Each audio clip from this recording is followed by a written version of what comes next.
Hello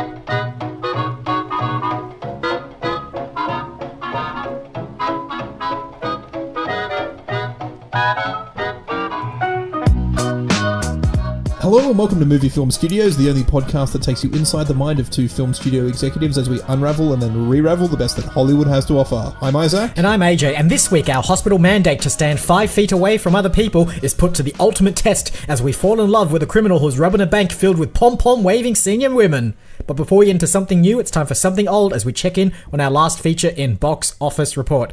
Now, last episode we released the rom-com with a murderous twist film, After My Own Heart. That is correct. Starring Joseph Gordon-Levitt yep. and not Aubrey Plaza, the other one.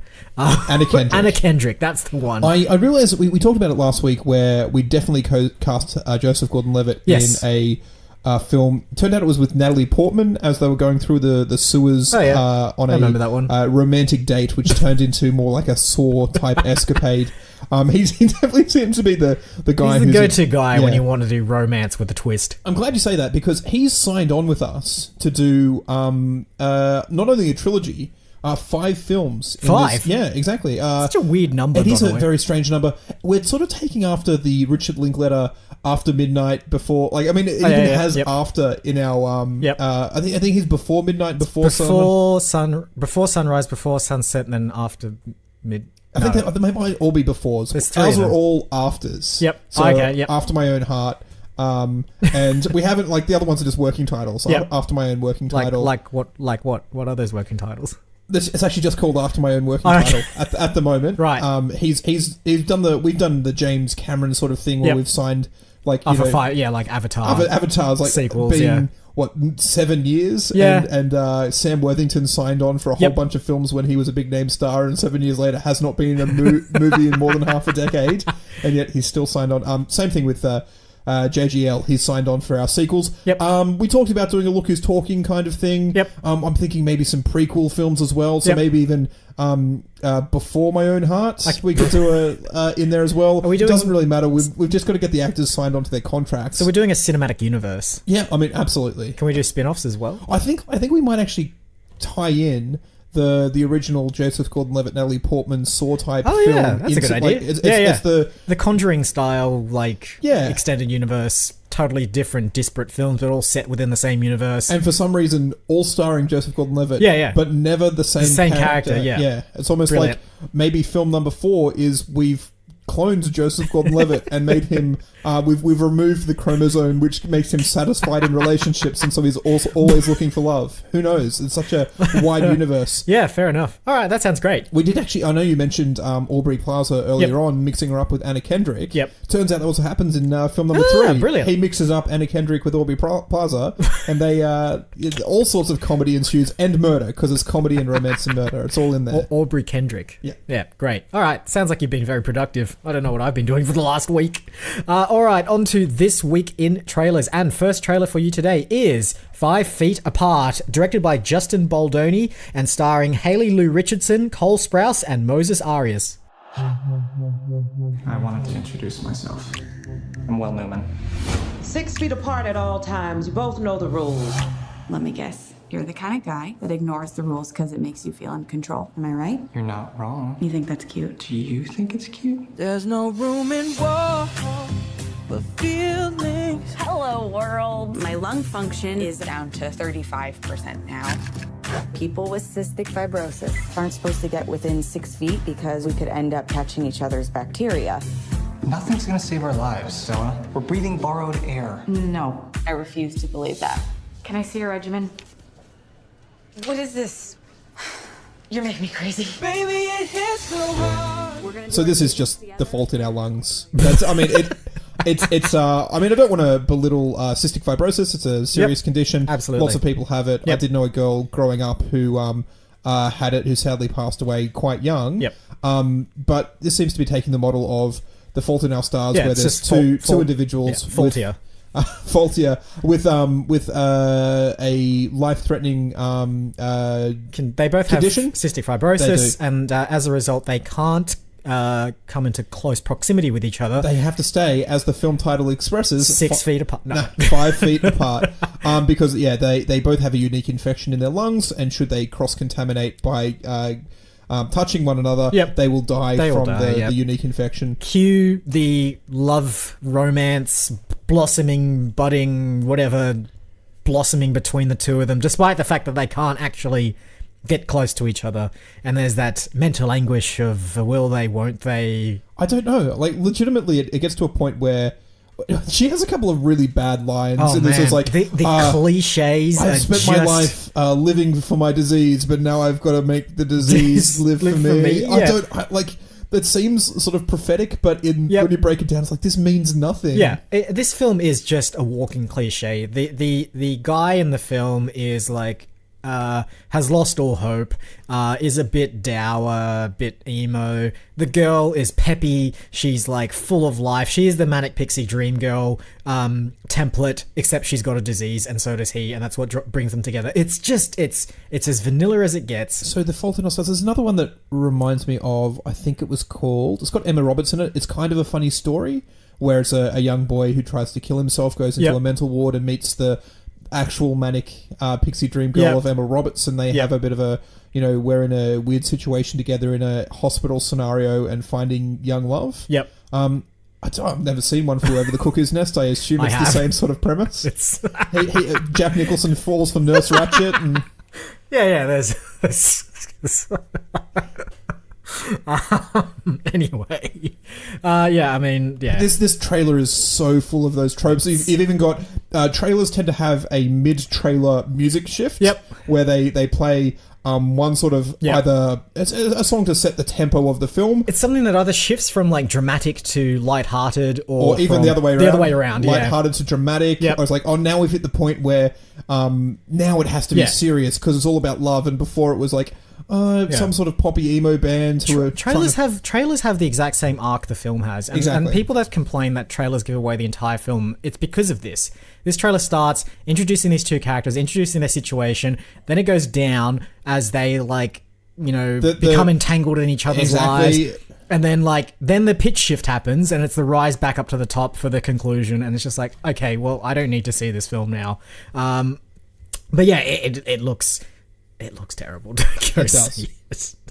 But if you want to go and see it, it's out later this year. All right. Film number 2 for you today is Poms, directed by Zara Hayes and starring Diane Keaton, Jackie Weaver, and Pam Grier.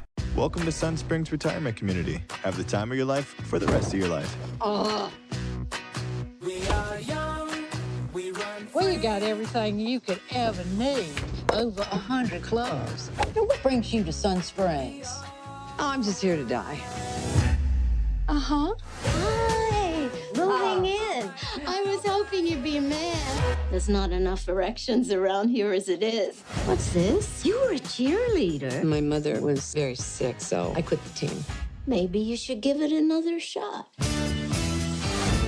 We want to start a cheerleading club. Who will you be cheering for? Ourselves. Show us what you've got.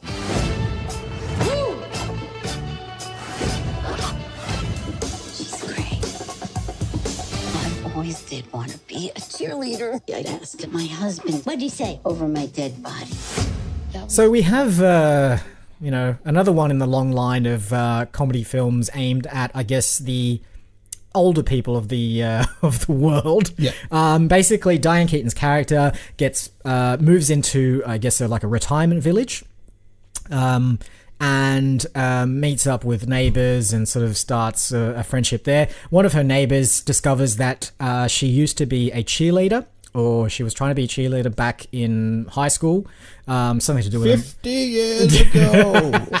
And that neighbor then convinces Diane Keaton, the main character, to take up cheerleading again. I think as part of the retirement village that they're in, there's hundreds of different clubs. Yeah. And like, hey, let's start a cheerleading club. There you go. And then you have the plucky underdog story of senior women trying to do things that traditionally younger teenage people girls would are do, supposed to be doing, and comedy ensues. Well, that remains to be seen. There was a film that apparently has been already digitally distributed from last year with Rob Brydon called Swimming with Men, which is exactly the same story. It's the same thing. Elderly group of men decide to get together to form a synchronized swimming club, and it is their struggles with life and finding meaning in the world and relationships which are falling apart, and this is an escape for them. It's the same thing over and over again. It is. Name obscure sport/activity, name unlikely group of people to do it. They then, I think, in both these trailers have to go off and find someone who is somewhat of an expert in the field. Diane Keaton and Jackie Weaver befriend like a young high school girl who is the captain of her cheerleading squad, and I'm sure they learn life lessons from one another. Rob Brydon and crew have to hire some fitness trainer lady who is a bit of a taskmaster and get them into shape for their world competitions. It's it's beat by beat. We've done it. We've seen it all before. We've seen it before. I want to ask you a question though. So the producers that sort of greenlight projects like this, they're not like us, because we try and make films that are for everyone and anyone. Oh, yeah, okay. But these particular types of films are really just aimed at a very specific audience and a very specific age demographic as well. Like, how do you get into that business? Niche is this? Look, I don't know. I think there is a large percentage of the cinema-going audience that is elderly, middle-aged to elderly. Maybe that's what they need to do then. Maybe all the young kids are watching the YouTube and then the generation that are slightly older are still torrenting their films and the generation after are buying bootleg VHSs out of the back, and it's only the generation after that still actually go and pay full price for the movies at the cinema. Oh no, you're missing a generation there. There's a generation that just tapes films off TV via VCR. Maybe pandering to the sort of like over 60s market is where all the money is. Maybe they're retiring now. They're meant to be super rich. They're meant to be screwing the rest of us, apparently, according to economists. So maybe that is like an untapped vein of monetary windfall for us. All right, on to the final film for this week's trailer, which is Stockholm, directed by Robert Budrow and starring Ethan Hawke, Noomi Rapace, and is it Rapace or Rapace? Well, I think we've had this conversation before and we weren't able to come up with a suitable answer. Pretty sure it's Rapace. Is it Mark Strong or Mark Stromje? Who knows? Yes. He's also in this film. And Mark Strong.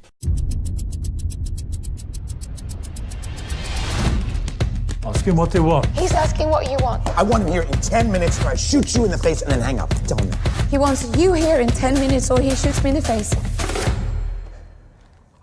Was he surprised? I mean, did he sound surprised? An American with a machine gun has taken over Kreditbanken. Kreditbanken? Get here! Get on the ground! You! Has he been shot? No, she hasn't been shot. She's obviously got a muscle cramp or something. Get her a banana and get everybody out of here. Come on! We will let the ladies go when it's over. You want money? $1 million US. In a Mustang 302 like Steve McQueen had in Bullet. I like that movie. This looks fun. This looks... so it's based on a true story of a robbery that happened in Stockholm in 1973. Where was it held? I can't remember. The name of the film's called Stockholm, just in case we didn't make that clear. So Ethan Hawke's playing an American criminal, American thief, who is attempting to rob a bank in Stockholm, and he takes that bank hostage as well. So he takes a few hostages. The film is also a reference to the syndrome or the phenomena. Actually, no, I think it was terrorists who held up a hall or a theatre. Yeah. Was where the original term of Stockholm Syndrome came from. Yeah, so it makes reference to the syndrome in which the captors, or the captives, rather, sort of start empathizing with their captors. But this looks kind of comical as well. So in a similar vein to the films of, who did you mention? Steven Soderbergh. Steven Soderbergh, where they take sort of a very sort of... dramatic kind of dramatic premise rather, and just give it a bit of a light-hearted twist. Yeah, it feels like The Informant is the one film that's sort of like style and shot and acting, and it was really made me think of that one. And even the Coen brothers, a little bit, reading has that sort of feel to it as well. Looks fun. Looks like really good fun. Ethan Hawke clearly enjoying it. Playing a very like brash, over-the-top American who just like walks into the bank. Not really disguised, just wearing sunglasses and like an American leather jacket, just fires a gun in the air. See, you say that. I may have somewhat spoiled the film slightly by looking at his character's name, yeah. which is like Carl Henderson. Like, yeah, you're right. He may actually be Swedish, pretending to be an American. So I don't know. I don't know the story. You've ruined it now. But also, that his character has a slash, so it's Carl Henderson / Gustav Molterbahn or something like that. Lars Nystrom, apparently. All right. Who was the other one? Like, so it's Kaj Hansen. Kaj Hansen / Lars Nystrom. See, both of them sound incredibly Swedish to me. It's true, but maybe you're just racist. It could be in a way where it just makes me think that maybe he's pretending to be American the whole time. Maybe, yeah. But who knows? Maybe I've read too much into this. I do tend to spoil films for myself by reading too much into trailers, by coming up with my own fan theories. Yeah, yep. I mean, I like this. I really like this trailer. The director hasn't directed much, but he's a Canadian director. And I've seen nothing on his list.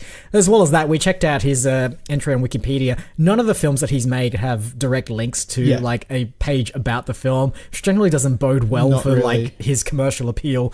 But yeah, the film itself, or the trailer rather, looks fun. Looks kind of fun. Yeah, I'd guess it. Apparently filmed in 2017, and it's been doing maybe the Canadian short film circuit. Who knows? And it's now getting international just been editing distribution it ever since. It's a bit of a weird one, because Swimming with Men apparently has been out for 9 months on digital demand. Yeah. Is only now just showing at our local I cinema. know. So it's very difficult to actually sort of peg It's the these 1970s things. all over again, where they had to ship films across by boat. And you have to wait like half a year before a film gets here. And then cinemas would play that same film pretty much for a year. That's it, It's yeah. Like there wasn't this sort of week-long period. It's oh, it's 2 weeks after the film was released. It was gone now. You missed it. It's like, no, these films are actually out at the cinema for a full calendar year. It's a better year this year. 6 films instead of 5. But anyway, those are the films for this week's episode. But of course, before we can do anything with those, we're going to have to take a little walk over to the green room.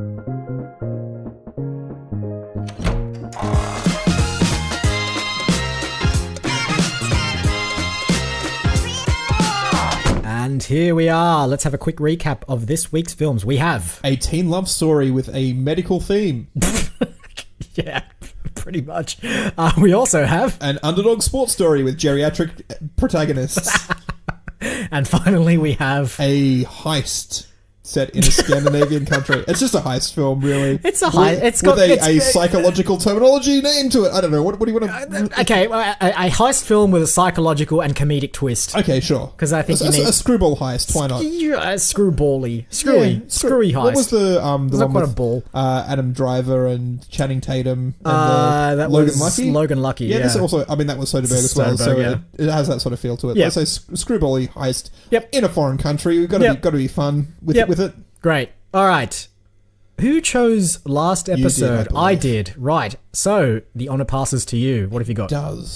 It's got to be a charming underdog sports story. A charming underdog sports story. I love it. Are we going to go with geriatric as well? I think it's got an unlikely ensemble cast. Yep. Absolutely. Yep.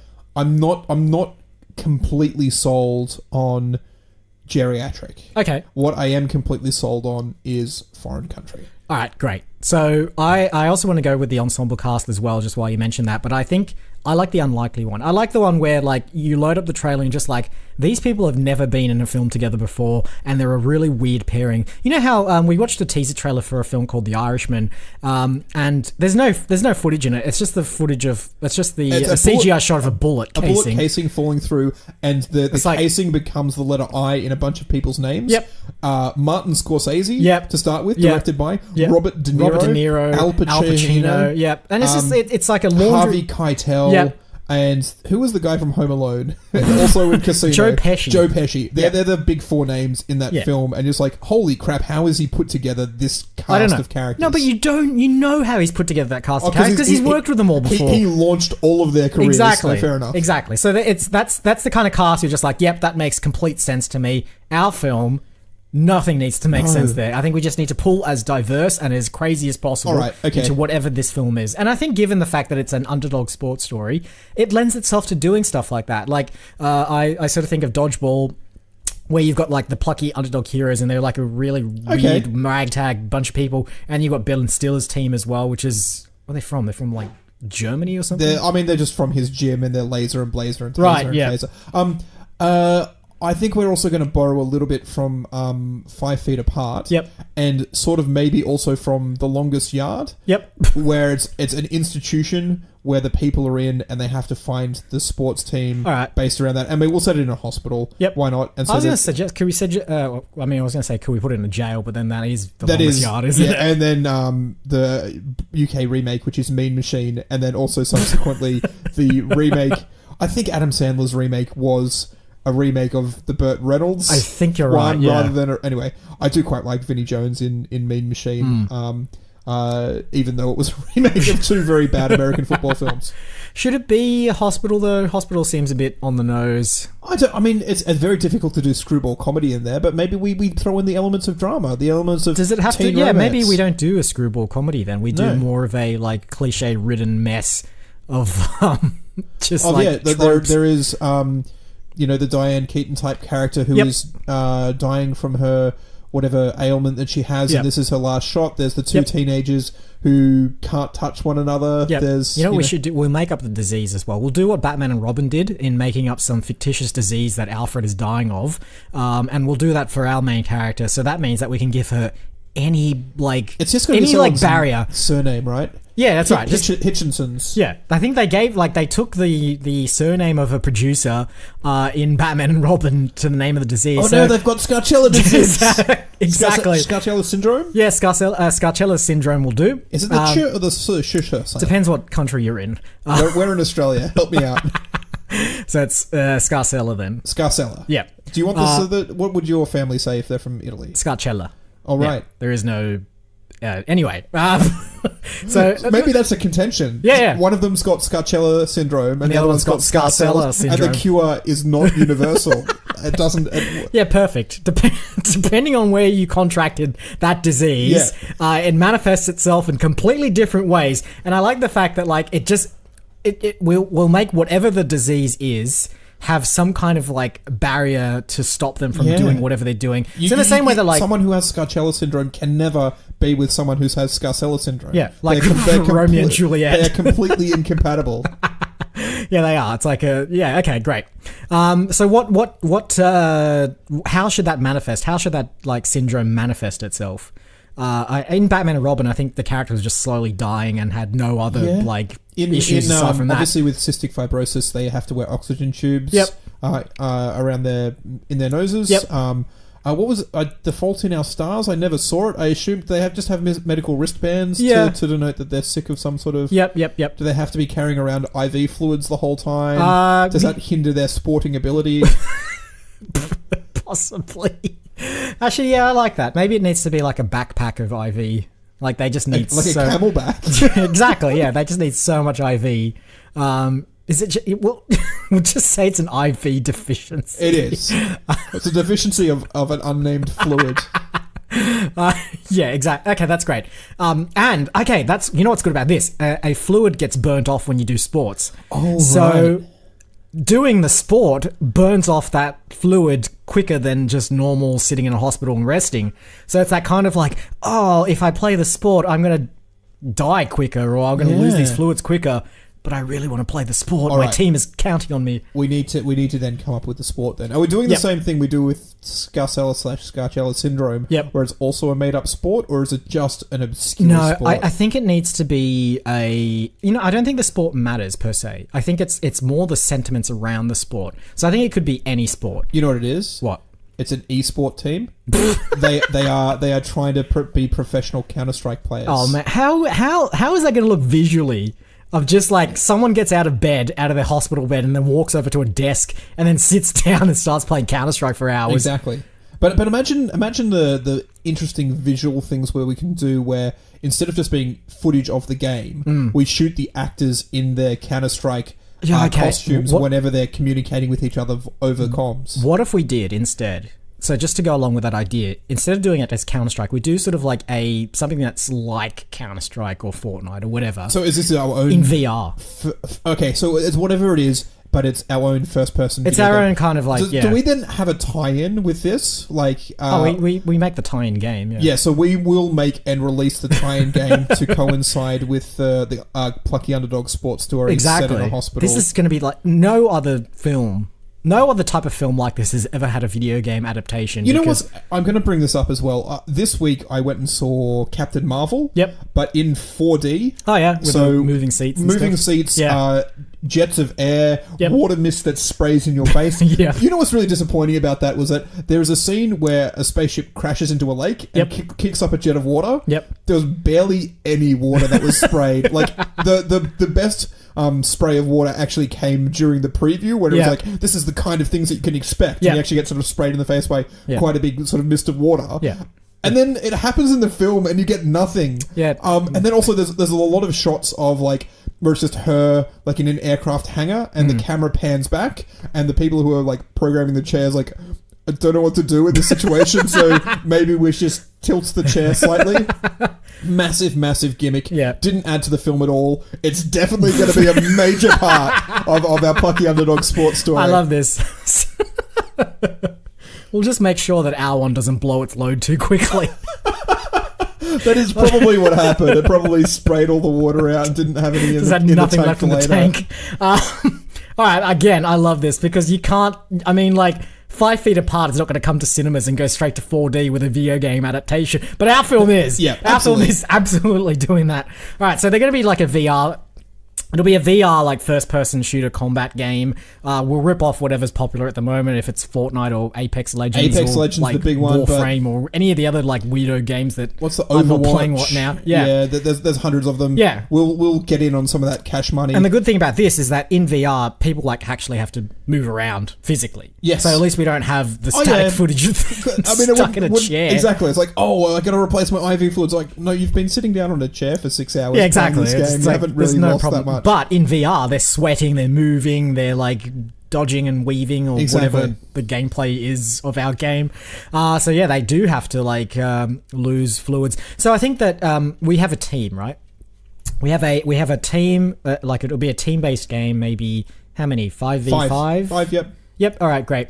And I think we also need. There'll be another character on the team who's the support person who's responsible for changing the IVs. Oh right, okay, yeah. This is very much they have to go out and find the younger person, or it's either a person who's much younger than them, Yep. or a person who's much older than them and Yep. has that experience. Yeah.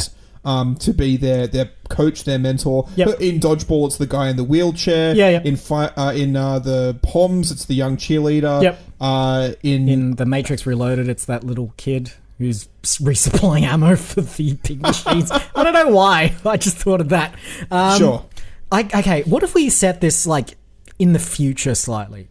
Slightly. Maybe not. No, actually, let's set it We're substantially. heading into Ready Player One territory. That's what I'm thinking. Like if we, it just has to. If we're heading into Ready Player One territory, it has to be nothing like Ready Player One. yeah, exactly. It won't And be. maybe this Scarcella syndrome is a bit more of a plague, a bit more of an epidemic. Yeah, there. absolutely. Maybe it has wiped out quite a lot more of the population than it would have otherwise. And I like the idea that our plucky, old. We'll make them senior citizens, I think, as well. So the team of Or VR. are they?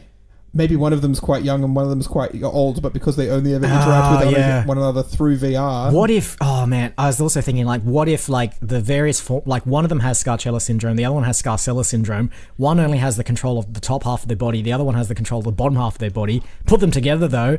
Full player in VR, and they need to like combine their skills. The old person's skills come from many years of playing the ancient Counter-Strike game. Yes. And the new ones like. I don't know, the youthful essence of life is allowing them to play this game. I don't know. It's a very, very weird syndrome, though, if you only have control of the lower half of your body. I don't know how that VR rig would work, but I assume that, like, they're standing sort of, not back to back, but, like, standing right behind each other. They're not in the same room, though. That's the point. Oh, okay, so they can... Oh, yeah, okay, so, like...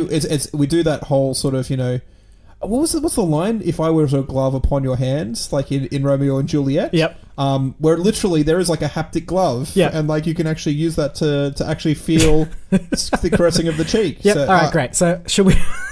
So that they can't actually be together. It's a love story separated by like a few hospital rooms. Yeah. So they're separated by like a hospital ward or something. Yeah. You know what I'm also thinking? This is turning into Harold and Maude. So I also think we should probably just throw a little bit of that in there. I don't know Harold and Maude. You don't? Okay, so it's about very, very simple. It's about an old woman who starts a relationship with a like very, very young man. Okay.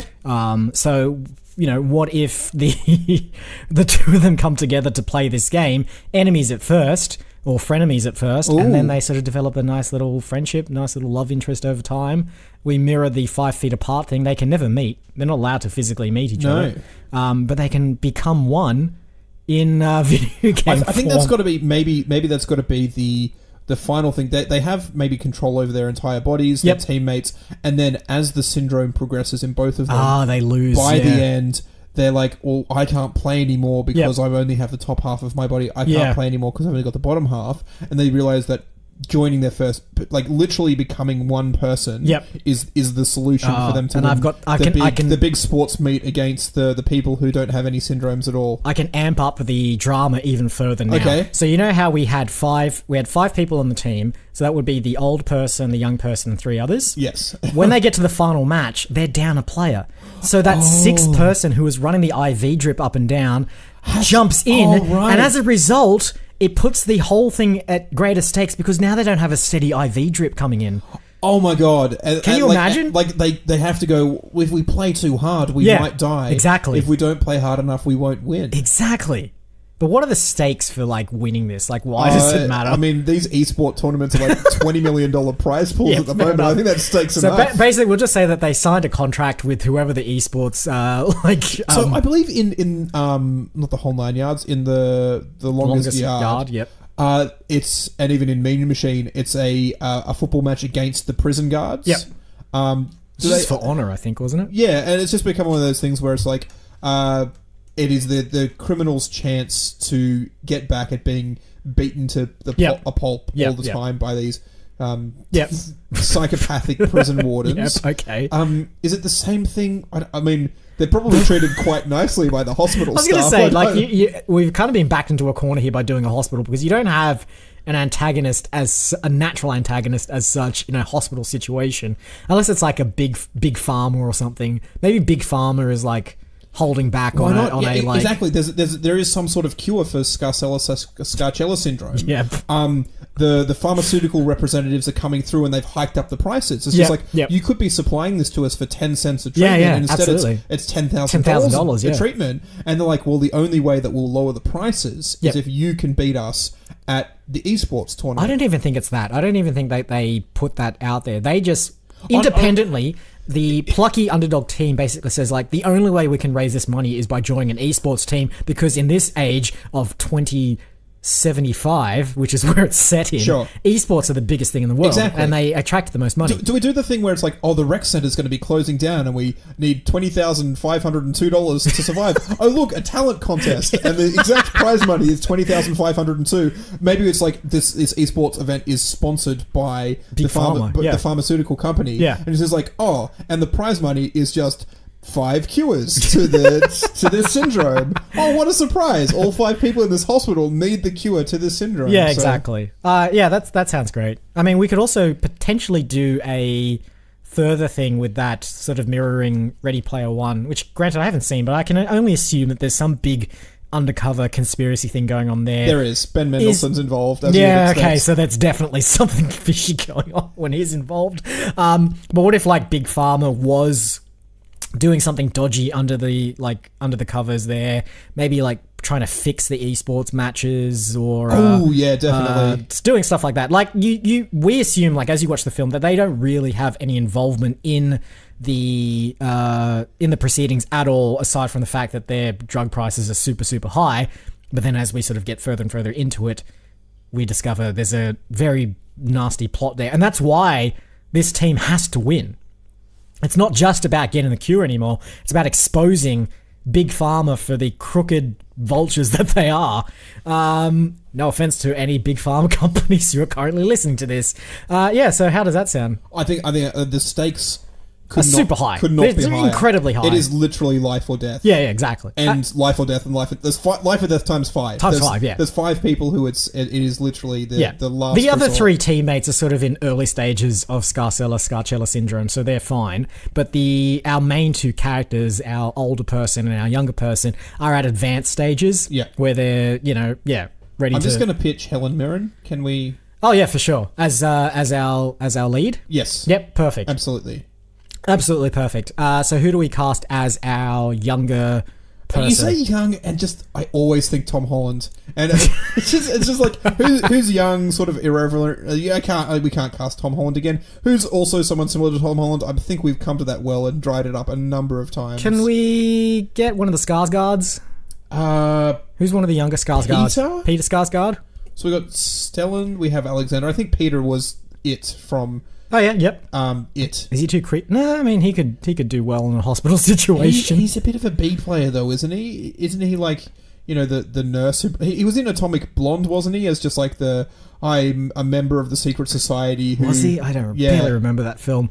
All right. Well, who else do we have then? I mean, we could also go for another female as well. It's true. Chloe Grace Moretz. Yeah, that's not a bad one. I feel as though has she not been in something recently? She definitely was in. I mean, I assume so. She's working, so she's always in something.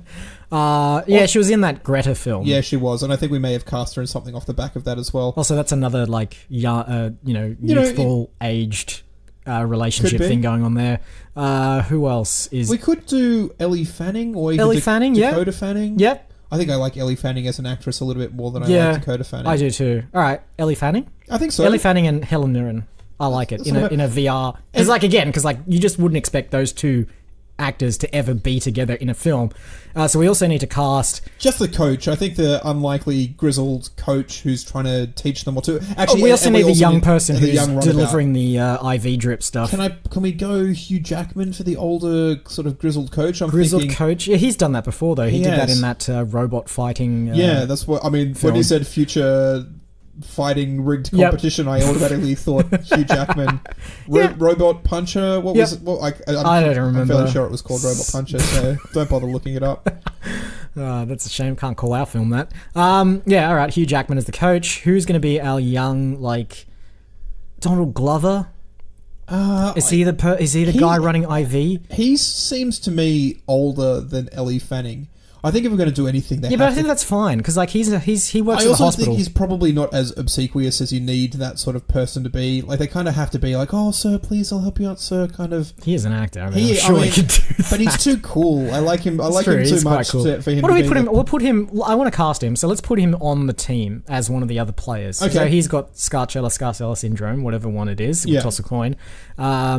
So we still need our IV person who then joins the team afterwards. Could we do Abigail Breslin? Abigail Breslin. Yeah, why not? God, what was the last film she was in? I feel as though something it's like Little Miss Sunshine. It was a long while ago. Nim's Island. I feel as though she was in something quite recently. Maybe I'm she pretty was sure in she was in the voice. Was she in some kind of horror film? Maybe. I feel as though she was the voice of like an animated film that came out last year. All right. Can we call the Academy? No, the Academy's blackballed. No, we're blackballed. What do we do then if we want to look this stuff up? We need to win an award, I think. Wait, I can contact our alternate Academy. Enter the. No, that was Haley Steinfeld. I'm thinking was a voice from True Grit. Yeah. All right, Abigail Breslin. Show us your CV. We may actually have to audition her. We haven't really had to. We've just named the actor and they've just played the role. So she's in the next Zombieland film. I mean, Zombieland Double Tap. I mean, she was in the previous one. Is Emma Stone, Woody Harrelson, and I believe so. Are they all in it? They're all in it. Yeah. I was going to say Mark Zuckerberg. It's definitely not Mark Zuckerberg. You know what? That would be. I don't think people. There would be an unlikely casting right there if we put in Mark Zuckerberg as our IV guy. Oh, maybe we put in Mark Zuckerberg as the head of Big Pharma. Oh yeah, perfect. I think. Yeah. All right, Mark Zuckerberg's in there as our sort of head of. We'll put him in shadow as well, so people can't really tell who he is, but he'll be prominently credited as Big Pharma CEO Mark Zuckerberg. So Abigail Breslin hasn't been in anything recently? Not recently. No, she was in Ender's Game. Oh, yeah. In Freak Show, Fear Inc., Final Girl. Who's that really blue-eyed boy from Ender's Game? He's Hugo and the boy in the striped pajamas. Yeah, because he's in a TV series right now. Asa Butterfield. There you go. Next time we need to think of a young person who could possibly be Tom Holland, but is not Tom Holland. Just remind me to say Asa Butterfield. Yep. All right. We still need our young IV person. Isn't young Ivy Pearson being what's her face? The one we just named, Abigail Breslin. Abigail Breslin. Oh yeah, cool. All right, great. So we've got Helen Mirren, Ellie Fanning, Abigail Breslin, Hugh Jackman, Donald Glover, and Mark Zuckerberg. Yeah, that is an ensemble cast that just should an unlikely ensemble. Completely unlikely. All right, final thing, the name. It's got to be the name of the video game. Yeah, and it's got to sound really cool. But I think it needs some sort of a tone of finality to it as well. So like Ender's Game has the word end in it. I also like the big game at the moment is Apex Legends. Yep. I'm thinking like that X sound, which sounds really cool. Yeah. What about Codex? We just call the game Codex. Codex Annihilation, or like Codex. I think Codex works. Yeah, so with an X on the end instead of C. I mean, Codex does have an X on it. Oh, well, yeah. Because it's Latin. Yeah, that's right. We could call it Codices and get rid of the X and put in the ICES. No, Codex sounds good. But I think I do like your finality thing. Yeah. And I like the Codex something. Yep. Like, not like a Codex Annihilation is what you'd call a video game, but what's something... Do we need to implement the syndrome part of it as well? Like, we can't put the actual name of the syndrome, but maybe it needs to have like the Codex syndrome or something. Ooh, no, I think we get it. The syndrome's not part of the video game, possibly, but yeah, but I mean, it's the whole reason why. So, like 5 Feet Apart, right, is about like it's legitimately about the disease itself, which I think gives it that humanity as well that our film also has, despite the fact that it's in 4D and there's a video game adaptation of it as well. So, you know what we could do to make it like slightly medical, but also slightly cool, because we can put in another word that ends in an X. Codex Appendix. But the disease has nothing to do with the appendix. Says you. Okay, maybe it does. Yeah. All right. It's a critical appendix Maybe failure. This is the future where they've like, hey, we don't need this appendix, and so at birth everyone's removed the appendix, and suddenly the Scarcella syndrome starts sprouting up, and people are like, why? Not realizing that it was the appendix the whole time. Or maybe not. Who knows? That sounds a bit I don't stupid. mind it, honestly. I have It's another also idea, quite difficult to say Codex Appendix. A little bit, yeah. What about if it's something to do with IV? Because the IV is part of, like, a huge part of the film and the stakes and the fuel. Intravenous, yeah. I like that. Let's just call it that. Is it then like also set on Venus, like the video game? no, not the hospital, but like the video game is set on Venus. Is the first person shooter in Venus, and it's intravenous. It sure is. And then also there's the parallels with the actual fluid bags administered intravenously. Yeah, perfect. I like it. That's great. Like, it's, the video game is absolutely set in Venus.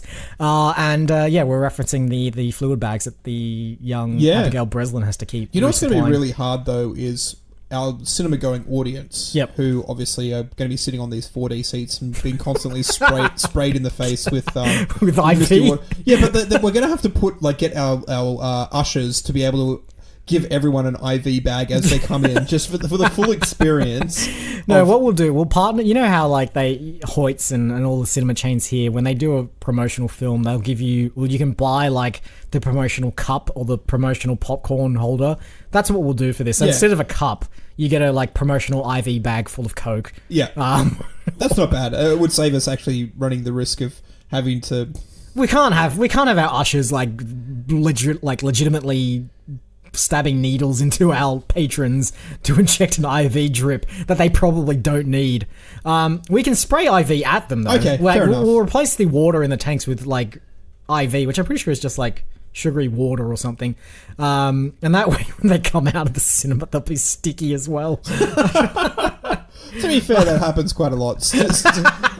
It's the real 4D experience. It sprays Coke and like little popcorn crumbs at you, so when you come out of the movies, it looks like you've come out of the movies. I think that's technically 5D. I think that's like combining the world of the like film itself with the world that you're actually inhabiting, which is the cinema. The extra dimension.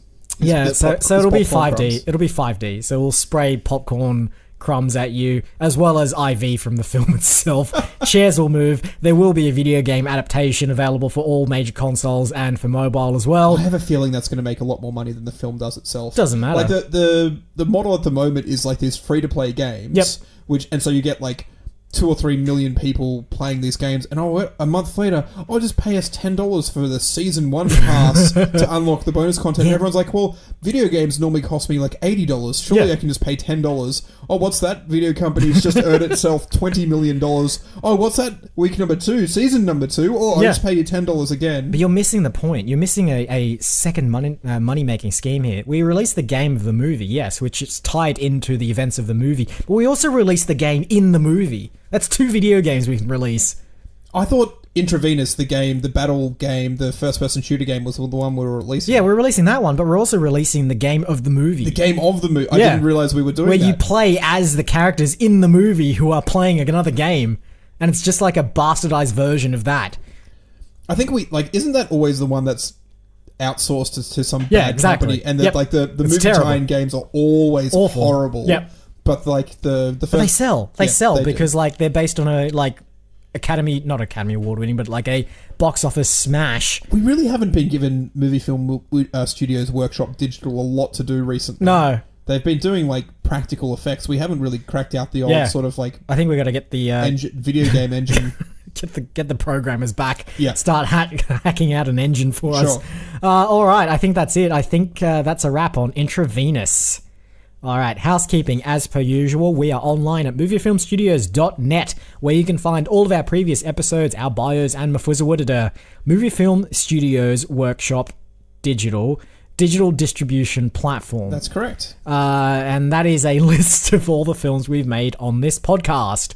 Search Facebook or Instagram for Movie Film Studios and join the respective communities there. We post emoji and translation and anagram clues as to the trailers we've watched in upcoming episodes. For those smart people among you, realize that a foot with a space and a foot with a space and a foot with a space and a foot with a space was the film 5 Feet Apart. Clever. Very done. Very clever. Well done. Doi go vu. I'm so sorry. I am so sorry. It was Vietnamese for old cheerleaders. Yep. If you just copied that text and pasted it into Google Translate, you would have figured that one out. And you probably still would not have figured out the film. I did have a listen to the pronunciation, and I've written it down phonetically, but there's so much going on in the back of the throat with Vietnamese. I cannot do any justice to that language at all. Yep. And lock moths, of course, an anagram of Stockholm. We've been putting up, we're starting to put up a bit of teaser content, or rather some snippet content of the podcast itself in animated form on Instagram. So search for @MovieFilmStudios on there and join us and have a look at them. If your daily commute is lacking a podcast and really want to add one to it, then try Movie Film Studios, because we're on Apple Podcasts, Spotify, Podbean, TuneIn, our website, and pretty much any other place that you get podcasts from. And I think that's it. All that remains is to thank you once again for listening this week. I've been Isaac. And I've been AJ. Roll credits. March winds and April flowers.